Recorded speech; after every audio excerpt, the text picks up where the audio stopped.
All right, what's going on, everybody? I am Charles Smith III, the host of the T-Shirt Millionaires live show. And today we have something different. We have a totally different aspect of the show. We've never really talked about this on the live show at this current point in time. Today, I have the CEO of Ricoma.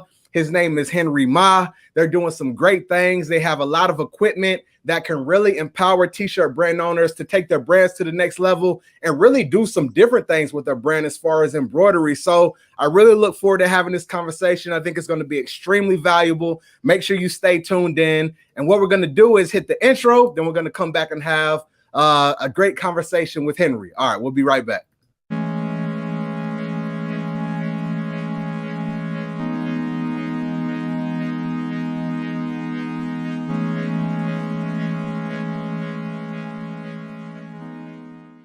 All right, everybody, what's going on? I'm Charles Smith III, the host of the T-Shirt Millionaires live show. And today we have the CEO of Ricoma, Henry Ma. Henry, how are you doing, brother? And let the people know who you are and what you do. Good. Thanks for having me on here, Charles. It's really a pleasure to be here. And so to kind of just kick things off, my name is Henry. I'm the CEO of Ricoma and also the founder and CEO of Garmio. We'll kind of talk a little bit about that as well. But yes, so for Ricoma, as you kind of mentioned in your intro, that we're the leading manufacturer of embroidery machines and other apparel decoration products like heat presses. We also distribute direct-to-garment printers and also launching some new products in the printing space as well, such as white toner printer. We also have that. And so we try to kind of be the one-stop shop for everyone looking to get into the custom apparel space, whether you're interested in embroidery, in printing, in heat transfer, there's something for you to get started. Absolutely. No, I think that's amazing. And I would love to, really go in depth about the different products that you do sell. So with that being said, I know you talked about white toner printer, you talked about heat press, you talked about DTG, and then also the embroidery side. Who are your main customers, Henry? Like, who do you sell to the most? Are they small, just mom and pop entrepreneurs? Are they mid-sized retail? Who do you sell to? Sure. So I would break down our clientele base into two main categories. The first one is kind of the people that are doing this as a hobby, what I consider the hobbyists, right? And they just love the art of it all, just creating and making something that they're proud of and they can give to friends and family. Maybe they do some like Christmas stockings, and they just like the making part of it, the creative part of it. And so that's kind of the first bucket of customers. And we have products that are geared towards that, where it's kind of lower cost of entry, and they're able to kind of get started for much less, and be able to kind of express their creativity, and then kind of eventually grow that into a business. And then that leads me to my second bucket of people who are mainly entrepreneurs that are staying either at home, or they are these larger companies that have a retail front, and they are doing like three different shifts, more as a actual production with embroidery, and whether it's screen printing, heat transfer, that kind of stuff. So that's the two main ends of the spectrum that we've seen. And then obviously you get the mix of people in between that might transition from hobbyist to doing this as a full-time business. Awesome. So I love that. And, we talked a little bit before. A lot of my audiences are people who may be hobbyists, or, solopreneurs, or have small teams. They have T-shirt brands they're building and they're trying to sell online. So tell me about the embroidery piece, because when I look at an embroidery machine, I think of stores like Lids. Do you have Lids down there? Yes, I think about Lids and walking into a store and you go and get the hat embroidered. But I look at it as like this craft. Like, I'm wondering, how easy is it to really learn this machine? So talk about kind of like getting into it and learning how to even do embroidery. Sure. So most of our customers actually start off having very little or absolutely no experience in embroidery. And what we've typically seen is that people probably get their groove within about a 3-month period. Okay. So, being a machine manufacturer, we not only provide you with the machine, but we also provide you with the actual training and the after-sale support, so that you have any questions. We're the only ones in the industry that can offer 7 days and after-hour support. So if you're working on the weekend and you're doing a job and you have a question, you have someone to call. But the point of that is, embroidery is not plug and play. And I mentioned this, quite a lot, on other videos. It's not plug and play, as is with anything that's worthwhile doing, right? Or else, that it wouldn't be so much profit in it. However, I would say with the resources that are out there, that is abundant, and all the training and support that we're able to offer, as well as the community of embroiderers that are just very willing to help, you are able to learn this. It's not plug and play, but it's also not rocket science. Like, you don't need to go to school for 8 years to get a PhD to learn this. Like, it can be learned, but it is a craft, and if you master it, it can be very lucrative for your business. Oh, that's amazing. And I think, that's encouraging for somebody who might look at it and be like, I want to get into it. Like, this is something that you can learn. This is something that you don't need extensive experience, but at the same exact time, if you do run into trouble, you have support, right? You all have that different support that you offer over. So I think that's amazing. When it comes to the I think you mentioned some training. Are there videos or, the support? Do you call somebody up on the phone? How does that support come into play? Sure. So the way that it works, we actually have a very comprehensive training process. We not only provide you with videos that you can access at any time to go back and refresh something, but at first, you actually have to go through a pre-training. So when you receive your machine, it's all packed. You have to unpack it. You have to set it up on the stand. You have to pre-thread it. So make sure everything is set up before your actual training. So we've actually designed a pre-training course where it's like you watch these pre-training videos and you go through quizzes that we make sure that you're paying attention and you're making sure that all the steps are done right. Nice. And then you can sign up for your live training class with an actual coach, and then they will teach you and walk through all the operations of the machine, also on the embroidery fundamentals, like learning how to thread the machine, learning how to hoop a garment, learning what is tension, right? Things that are specific to the kind of embroidery space. That is something that we teach at training. And our goal at the training is to get you to successfully and confidently be able to complete a project on your own. Now, granted, you're not going to learn everything in a one sit down training, right? And that's where the ongoing support and the service comes in, where you're able to ask questions and kind of hone your craft. But it does take practice to be able to kind of perfect the craft. I love it.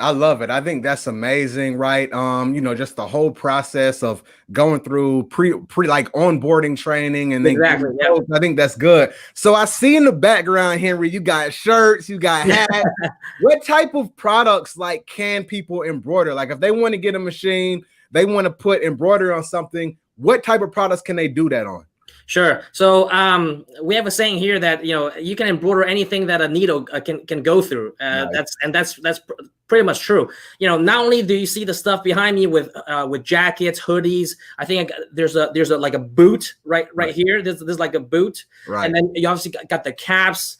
Right. So all of those things you're obviously able to do. But we've seen people do some, really creative stuff. People embroider on toilet paper. I mean, I'm pretty sure no one knows that you can embroider on toilet paper, but they actually use them as like a decorative piece. They can embroider on toilet paper and be able to kind of, use that as like a gag gift, or people actually sell that on like Etsy, and they're able to, put that in their bathroom and decorate with it. So you can embroider through like thin wood, vinyl. People do like table runners and curtains, and I even have clients doing that. They focus solely on car mats.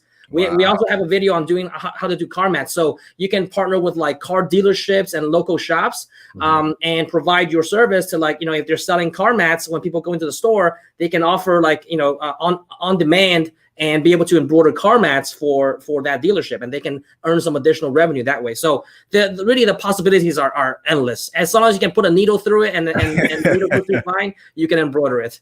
Right. No, I love that. And, one thing that really stood out to me from what you just said is how people, I didn't realize until you said all those different products, I didn't realize. I was thinking t-shirts, hats, maybe, sweatshirts, but you know, you're talking about curtains and car mats and all these different things. Like, yeah, that's true, right? I look at my car and I see that and you see it's that, right embroidered on the ground. now you see it, right? Yeah. Because once you're in the industry, Yeah. And that's how it was for me, and I think it is for a lot of people. Right. Before you get into the industry, you see these things all the time, but you don't think too much of it. And then once you're in it, you're like, oh wow, that hat is embroidered, that hoodie is embroidered. I have like 20 things embroidered in my closet. You know, that you never even considered before. Yeah, exactly. You start to realize, oh wow, there's a whole industry behind this that actually make this happen. So I love it. It's really cool to see that. I love it. So when was the first? Have you used one of the machines? When was the first time you embroidered something? I haven't used one in a while, but you know, when I first started, I definitely had to use one. And I obviously learned the product, and I was on, you know, troubleshooting and service calls for a while just to, you know, understand what our customers kind of go through and their struggles, you know, learning the machine. That way you can improve your product, you know, through the R&D, right? So that's something that I definitely had to do. I went on like ride-alongs with the technicians and go there and kind of see what people are struggling with. Then you start to. I wouldn't say I know every piece of the machine, but I definitely have a solid understanding to be able to you know, operate one and to explain it to our customers. I love it. I love it. I love it. That's great. So Henry, I want to kind of switch gears a little bit, and I want to talk about you. Like, how, you know, what has been your path as a businessman, right? You're the owner and the CEO of Ricoma. What led you here? What did you do prior to your position right now? Sure. It's something completely different that you probably never even thought of. But I started out in finance. I graduated from NYU. So, you know, I'm glad I moved back down to Florida. It's cold, very cold up there, and very long winters. But I mean, it's a great city. But I went to NYU for 4 years and studied finance, and then I went overseas to Hong Kong. So I traveled, you know, halfway around the world to Hong Kong, and I worked in banking for about 2 years at Goldman Sachs. So I did banking. I helped, you know, these multi-billion-dollar companies go IPO and raise equity funding, you know, that kind of stuff. So something completely different than this space. But what I found is there's obviously a lot of skills that are transferable in business, right? So the numbers and all the kind of data crunching that I've had to do, you know, in my previous life, you know, has definitely helped in this role to be able to understand a business from a high level, reading the financial statements and understanding the kind of financial health of a business. And so that's kind of how I transitioned into that. And I just found, you know, the reason why I left banking was because, you know, even though I worked with some of the smartest people, it was just not as fulfilling as kind of, you know, building a team and starting something from the ground up, where it's actually much more rewarding to see that growth, right? Because you know, at a larger organization, you're just kind of a you know, a small cog in a bigger machine, and you know, you don't see the bigger picture. And so I found it a lot more rewarding to be able to kind of, you know, grow our company to this point and expand our product lines even further. I love that. I think that's really cool. And, you know, I have a background. I graduated, got an MBA, you know, at undergrad finance and accounting. And I was in corporate finance. I didn't do much banking. But, you know what I'm saying, I understand what you mean about kind of like that cog in the wheel. But at the same time, I know how that offered me a lot of, you know, experience as far as reading P&Ls, you know, cash flow. I didn't know you had a similar background, finance and accounting.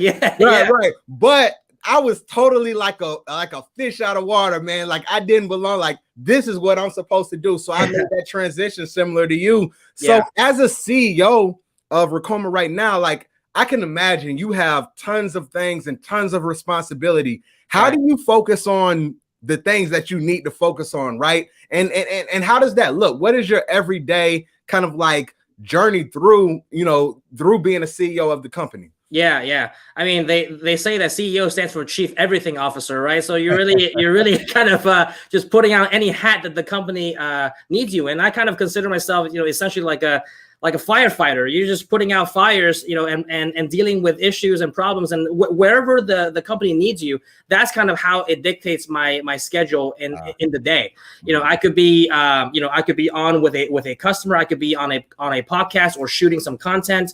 I could be talking with our team internally, maybe on a strategy or a new project that we're doing, meeting with either marketing, meeting with R&D, and doing some engineering work and seeing kind of what are some of the progress there on some of our newer products.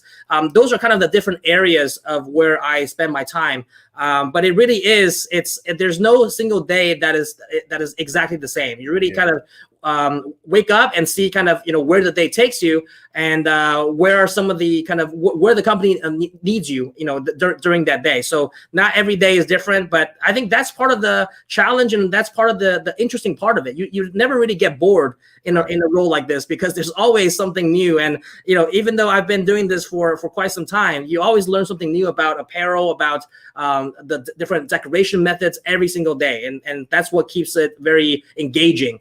I love it. I love it. I love that. That's awesome. And so for those out there who are looking to be future CEOs and you want to run a company one day, you know that it's Chief Everything Officer, right? You got the ability to be flexible and work with a lot of different people and a lot of teams. So I love that. That's great. So with that being said, you mentioned a little bit earlier, Henry, you talked about Garmio. Is that correct? Yes, Garmio. So talk to me about Garmio and what that is and what Garmio does. Sure. So Garmio, the simplest way that I can put it is like the Uber for the apparel customization space. So, you know, because it's kind of an affiliate company with Ricoma, and because we have so many customers with machines of ours, right, from the Ricoma side, whether it's embroidery, whether it's DTG, whether it's, you know, heat presses, we have a huge network that we can tap into for people that can fulfill these type of orders, right? And so we've created Garmio to be a platform, a two-sided platform where it can connect people that need embroidery, whether it's individual consumers, maybe I just want a hat, you know, to wear with my branding on it, or different businesses, whether you're like a trucking company, you're a restaurant, different businesses that need their apparel, maybe, you know, just branded swag, and they're able to go on Garmio and place their order according to their specifications, and that order will be routed to a vendor that is qualified on the Garmio platform to be able to fulfill that order. So we created this platform where it's like a distributed fulfillment system where, you know, we have, you know, hundreds of vendors in the network to be able to fulfill whatever order that it is you're trying to do, whether it's heat transfer, whether it's screen printing, DTG, or embroidery. Oh, so I didn't even know that part. So along with the embroidery, people are able to do the like t-shirt, screen printing, DTG as well. And people who have the machines are connected to your network, and those orders get pushed out to them depending on what it is. Correct. And I think the biggest part of it is because we have such a vast network of fulfillment partners or vendors, as we call it. And that's due to the fact that, you know, with Ricoma, we have a lot of equipment out there. So we kind of know where all those vendors are.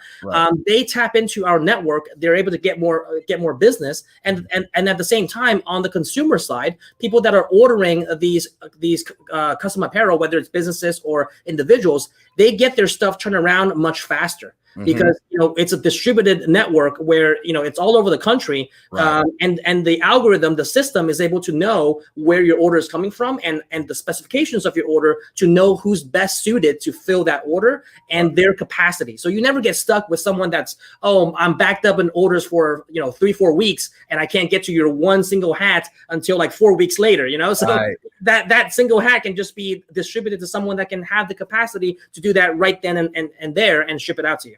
I love it. I love it, y'all. And so you just think of it. It's like, you know, you take the business model that a lot of the audience is already familiar with, print on demand. There are some big print on demand companies out there. But like Henry talked about, some of these companies are centralized. So when they get backed up, they're backed up for weeks. But he has an opportunity to where if people order, it can get distributed to different people across the country. And then from there, they can go ahead and get the items printed or embroidered, and then it gets shipped out. So I love that. And at the same time, it might be a situation to where you want a garment, But if you were to get some type of machine, then you could be on the other side of that, receiving some of the orders and making money as well. So I really love that whole network that you have. That's good. Exactly. That's good. And what we've also seen is also very helpful because it creates a strong network of people where one might be backed up, right? And they actually kind of will turn out their orders to someone else, so that someone else can fulfill it, and they can kind of sub out their order. So they're still getting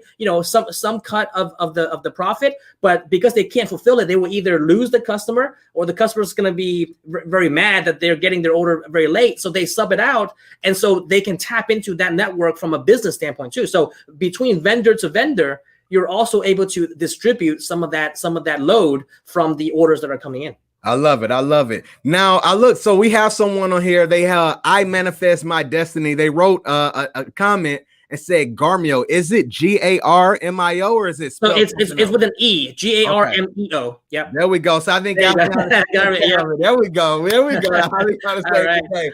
Good deal. So with that being said, Henry, I know that Ricoma has a YouTube channel, right? You have a YouTube channel and you share content. Tell me about that YouTube channel. And what type of content do you put out there to help people in the industry? Sure. So our mission is to really make our customers succeed with our products, because only when they can succeed with our product and services can we succeed in our business. That's always been our mantra throughout all of these years. And so the YouTube channel is really designed as a free resource for anyone that is interested in the apparel space, or anyone interested in embroidery and want to, or have a product of ours that are just looking to learn more. So it's really geared towards all ends of the spectrum. There's business content from me talking about how to price your embroidery, how to price DTG shirts, right? Talking about the business side of things, how to do your marketing, right? How to start out as a small business, do your marketing with social media, those kind of things.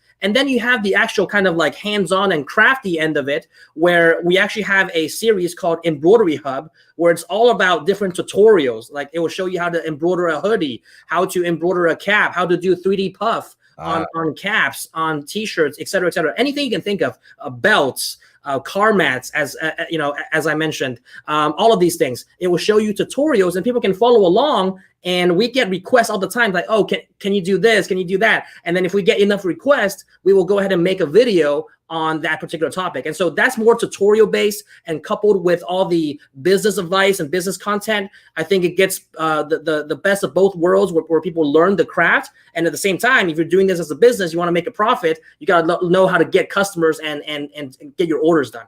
I love it. I love it. I think that's amazing. So for anybody who has not followed or subscribed to the Ricoma YouTube channel, make sure you go ahead and check that out. I'm sure there's a lot of valuable gems that you can use to help you in your business. Now, Henry, you spoke about one thing, right? You talked about it. I want to kind of shift gears a little bit. You talked about how on the channel, it might have some information about marketing, and marketing is a big thing of what, people in my audience, they're trying to learn how to advertise, how to get their brands out there.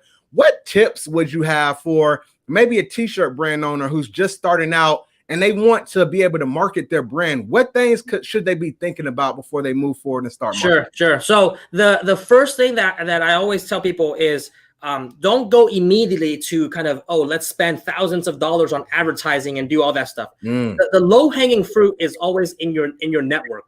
In your network, people kind of overlook that most of the time. They think, well, no, I need to advertise on Google, on Facebook, on Instagram. I need to do all of these things, social media. Yeah, do the things that are free and low-hanging fruit first, right? And that's, obviously get a social media presence, get all of those things on there, and also tap into your network. If you're an embroiderer or you're a printer, I'm sure you have someone in your network that might know someone that can introduce you to a school, or introduce you to a restaurant, or a local business, or a local Starbucks, or whatever the case, that might need some apparel, right? And so having that network and tapping into it, it's a very low-hanging fruit. It's free to ask, and you start out that way, and maybe you get in the door with a local school. You do a good job, and they can refer you to other schools or other companies that will have the same need. So people kind of overlook kind of who's in their network. Maybe you know some people in real estate, and a real estate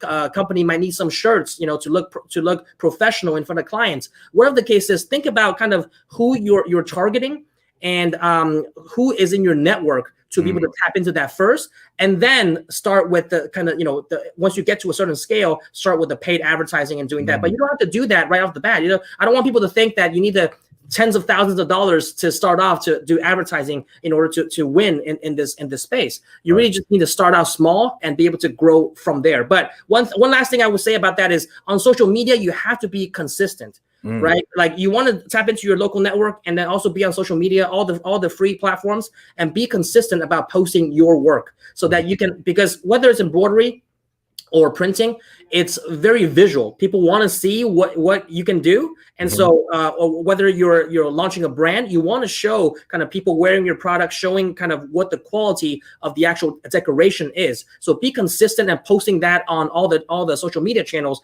And just that alone, the consistency is going to gain some traction. I love it. I love it. So number one, starting off with your specific network, right? And when I even talk about social media and Facebook ads and different things like that, I find that to be equivalent to like your warm audience, right? So people who have already engaged with you, visited your website, people you know, right? Reach out to those people. So I think that's extremely valuable. And then what Henry talked about was consistency. And so I think that's strong. Henry, you mentioned as you were going through and kind of talking about the marketing, you talked about maybe somebody has some type of shop and then you get in good, or they have a school, you do a good job, they refer you, or maybe it's like real estate. And I heard like these different niches or niches, depending on how you say it, tomato. But with that being said, do you think that it's important for people to find a niche, or can they just be more general? And then for Ricoma, how do you market Ricoma? Do you kind of segment different markets that can use your product, or do you just keep it general? No, for sure. You have to find your niche and speak to that audience.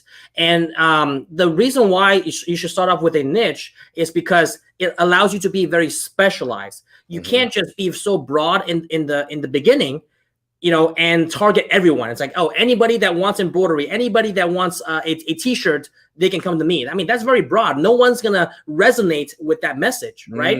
It's just kind of like, you know, the biggest example that I can think of is Amazon. They started out with books, right? That's their vertical. That's their niche. And then now they sell everything that you can think of. But you can't just start off selling everything you can think of, because then it doesn't target, you know, any particular segment. You start out with the niche and you master that. You become good at that, and then that gives you the credibility to do anything you want. Right. So you have to focus on the niche, and the way that we market here at Ricoma, you're right on point there, Charles, is that we have to speak with the different audiences. If you're a hobbyist, I'm not gonna tell you, hey, buy a multi-head machine for $30,000 and start a business, right? That's not gonna be congruent with what you do. So you start off with a smaller machine. You talk about the creativity, the craft, the kind of love for making things, right? And that kind of message is gonna resonate with those people. Then you have the people that are looking to do this as a business. Then you're talking about like, hey, this is a commercial machine. How, like, this is profit. This is how much you can make on 20 hats, and how fast you can embroider 20 hats. And you break down the numbers because they're more business. So you want to talk numbers. They want to see what potential they have. So the messaging is very, very different between audiences. That's just one example that I can give, where the different verticals you're targeting, even with the same product, the different verticals you're targeting is a complete different message that you're sending. Y'all, he just dropped so many gems on y'all, and I really hope that y'all pick that up. Like, honestly, because I think that occurs like across the board, right? I talked to t-shirt brand owners. Yeah. And they have a brand, right, that can appeal to so many different audiences, right? Like you said, it's not so much niche down. We could look at these audiences or customer avatars as verticals, like you talked about, but the messaging has to be different for all of them, right? So I think that is just like a pure marketing principle for anybody out there. If you have something, whether it's the printer, whether it's the embroidery machine, whether it's who you're trying to print for or embroider for, whether you have a t-shirt that you're trying to sell, make sure that you identify that vertical and understand the messaging that is going to attract them. There's a saying that says, if you try to talk to everybody, nobody listens. And that applies to what Henry talks about. So great stuff, Henry.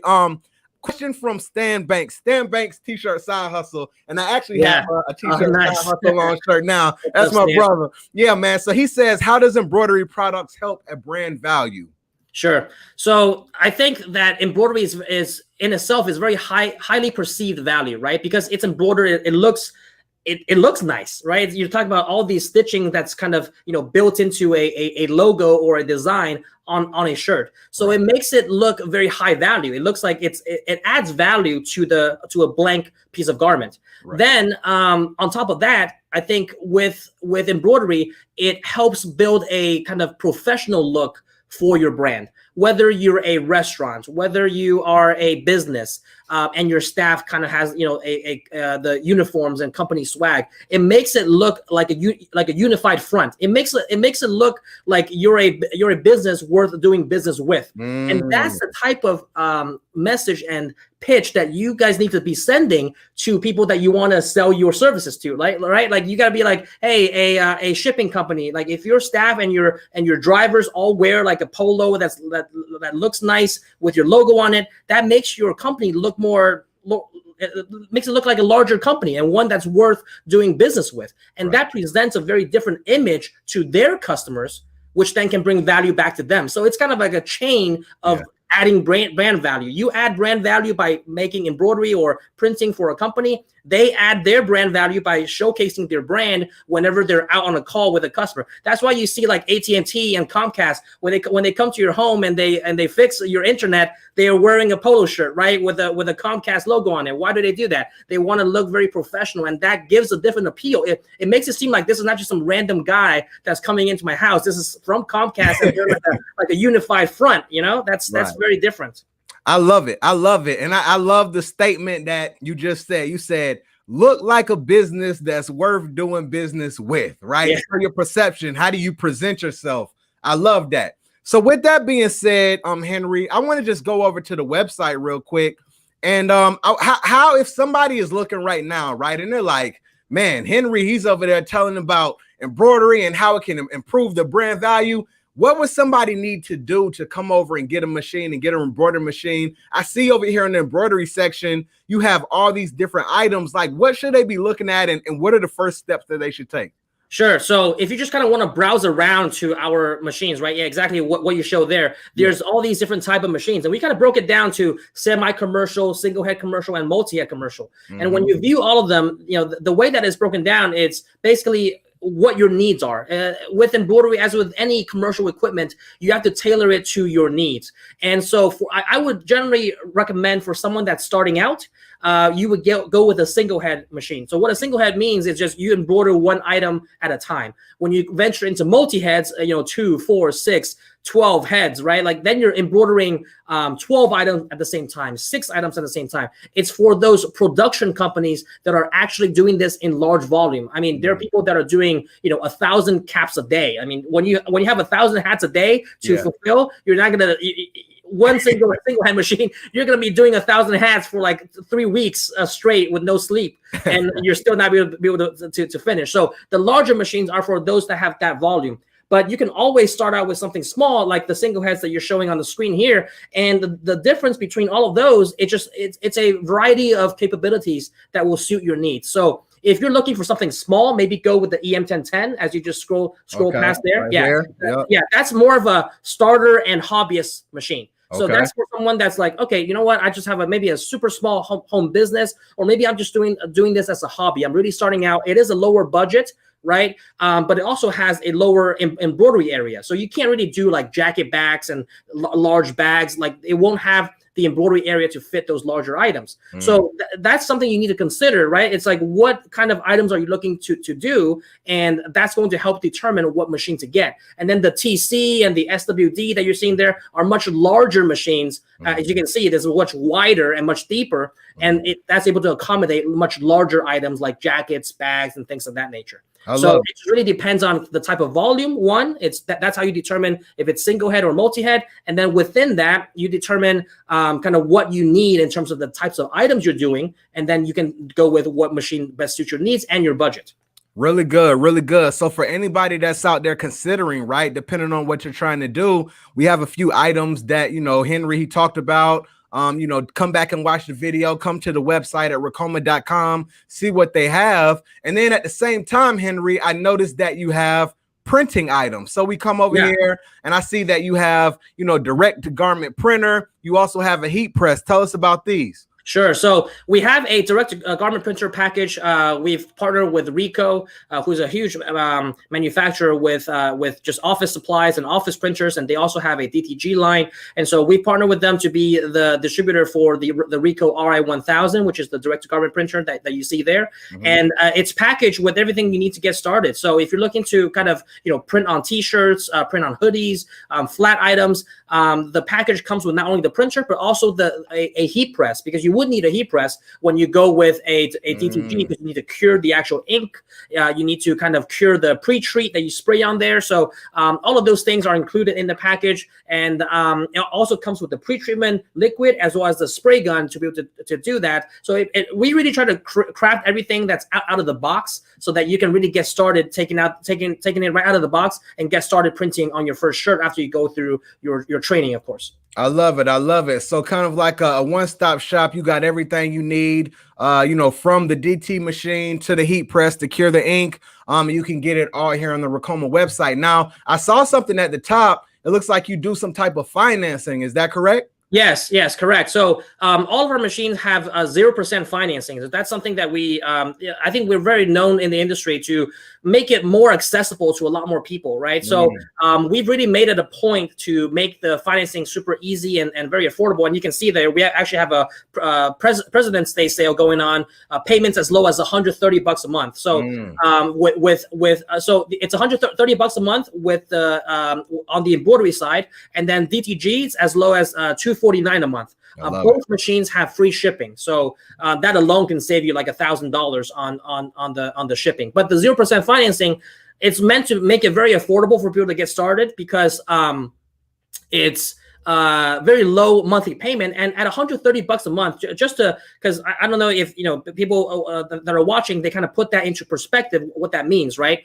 $130 a month, it's one order of like 10 T-shirts. Right. If you think that way, it's one order of 10 T-shirts every single month, and you break even with your monthly payment. So that's if you're able to get an order of 10 T-shirts consistently every single month, you at least break even. Everything else after that, you can start to make a profit on it, right? So I think 10 T-shirts a month for a lot of people, very doable. You just look into your network, you can find 10 people that want T-shirts right in the first month, and then you kind of get the ball rolling from there. Absolutely. I think that's amazing. And so y'all, look, I think that it's extremely affordable, especially with the financing options that Ricoma offers.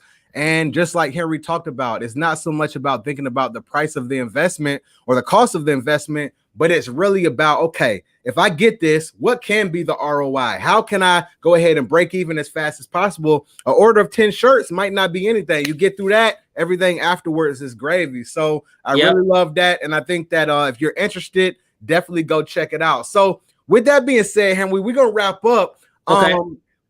This has been so valuable. And like I said, we've never had this type of conversation on the show. So for somebody who is starting out at the very beginning stages of being an entrepreneur or want to embroider or having a T-shirt brand, what type of suggestions or advice would you give somebody at the very beginning stages and they're just trying to figure it out? Sure. I would say know your fundamentals of what you're trying to do. right? And know kind of where your strengths are, because embroidery is very lucrative. It's very profitable. But some people might not want to be very hands-on, right? Maybe their strength is not hands-on, because with any commercial machines, you got to be hands-on. You got to operate it. You got to learn how to use it. Now, some people, might not be so handy. But that's completely fine. But you just got to know where your strengths are and be able to partner with someone that is handy, right? And maybe you do the marketing and the business side, and then this person can handle the actual operations of the actual machine and fulfilling the actual orders. So first and foremost, know where your strengths lies and whether you're going to be a good fit for kind of what you're trying to get into.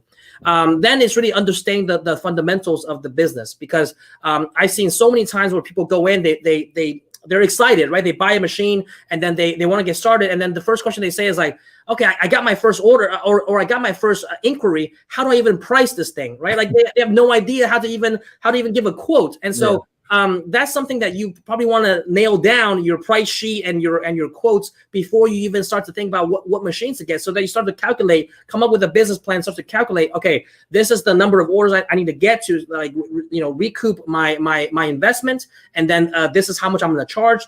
Have that all set, learn about what other people are doing, and how they're pricing things, and also think about what type of niche you want to go into, whether it's hoodies, jackets, hats, t-shirts, whatever the case is. Think about the niche, whether it's with an audience, right? A niche with an audience, or niche with a product. I have customers that just only do hats. They don't do anything else. They just do hats. So that's a niche with a product, but you can give hats to a lot of different companies. And then there are people that target on a niche. They only do weddings, right? Weddings has a lot of, custom stuff, or maybe they only target restaurants or only schools. Start out with either a niche in an audience or a niche in a product, and then learn your fundamentals of the business, know your strength, and that at least gives you a starting point to think about, all right, is this going to be a right fit for me, and how do I take it forward? I love it. I love it. I love it. I love it. I think that's valuable advice. Make sure you nail down the business plan. But one thing that Henry talked about that just stood out, it just lit up in my mind, was niche down as far as an audience, or niche down with the product, right? Yeah. And I just keep going back, Henry, to this whole car mat thing. I'm like, you can make custom car mats. That would be like so cool. So, and that's all you do. And they could be your entire business. So your entire business. The possibilities are very endless. So and people that kind of are well known in that space, then eventually they branch out, and then you get somebody asking you, hey, do you do also hats? It's like, hey, yeah, I can also do hats, and then you expand from there. Think about how Amazon got to where it is today. Be an Amazon. Start out with one vertical and master that, and be the expert. And that's kind of how we went, right? We became the expert in embroidery. Right. And now we're also expanding out to other products. So it's like, master that, and you get the credibility and the track record, right? And the street cred to be able to say like, hey, you're very good at what you do, and I trust you that you can do this other thing well because you've done this very good. Absolutely. Absolutely. Well, extremely golden. I appreciate that. Henry, this has been a valuable conversation, brother. It was great meeting you for the first time, talking about this. This has opened my mind. I know that so many people in the audience that are watching and who are going to watch are going to look at this and find a lot of value from it. So I appreciate you coming, spending your time coming on the show and sharing. Where can everybody find you if they want to look you up? How can they find you? Sure. So you can follow us at Ricoma HQ on Instagram. We're also on TikTok under the same handle, at Ricoma HQ. You can follow us on YouTube if you want to talk about, watching the tutorials and, just seeing what's possible in embroidery, or maybe you have a machine already and then you're looking to do some cool stuff. You can also check it out there. It's on our YouTube channel. I think it's youtube.com/Ricoma Miami. So you can check us out there. But yeah, we're active on Instagram, on Facebook, also at Ricoma HQ, on TikTok. If you want to watch some entertaining stuff on TikTok, we do some pretty cool stuff with embroidery and printing on TikTok, also at Ricoma HQ. So those are where you can find us. And thank you so much, Charles, for having me on here. It's been a great conversation, and loved the conversation and the kind of just open-endedness of the talk. And I hope that your audience got a lot of value from that. That's the ultimate goal. To if you have one takeaway from this whole conversation, I think I've done my part to make sure that the audience got some value. Well, what I'll say is Willie says much needed gem. So we're gonna leave it at that. So I appreciate it, brother, and I look forward to building with you, and we'll definitely be in touch. Okay. Awesome. Thank you, Charles. Take care. No problem. You too. All right, y'all. So there it is. Another amazing interview. It was a pleasure to have Henry on. He shared so many gems with us. I truly appreciate his presence and what they've built. I always love just getting in contact with companies to see what they're doing because they're serving a need. They're offering solutions in the marketplace to really help take our things to the next level, what we're trying to do, our dreams, our vision, our business, right? And so if you're interested in adding that special touch, right? Like Henry talked about having a variation in your product line that has quality, right? He talked about be a business, right? You want to make sure you look the part, right? So it seems like it's worth doing business with you. And I think that embroidery can do that for you, right? So with that being said, I truly appreciate every single person who watches. If you can share, if you can hit the like button, if you can subscribe, send it to your mama, send it to your dad, whoever it is, send it, because as you do that, I'm going to continue trying to bring the best people on the show to add value to your life. All right. Now, the last thing that I want to do is if anybody is interested in joining the T-Shirt Millionaires Mastermind, it's coming soon. I'm doing a whole bunch of revamping. I've closed the doors. People have been knocking at my door for a long time saying, Charles, can I get in? Can I get in? And I've been saying, just hold up. Just give me a little bit longer. All right. But if you want to be the first to know, make sure you just text the number. Text Mastermind, only the word Mastermind, because a lot of people get in there, text all the wrong numbers, and you're not getting the right information. Text Mastermind to 256-588-4495. All right, fill out the form. And when the Mastermind is open, you will have the opportunity to enroll at that time. I truly appreciate every single person. Thank you so much. And remember what I always say. If you can see it in your mind's eye, one day you're going to be able to see it with your real eyes. Peace, man. I appreciate everybody. Talk to y'all soon.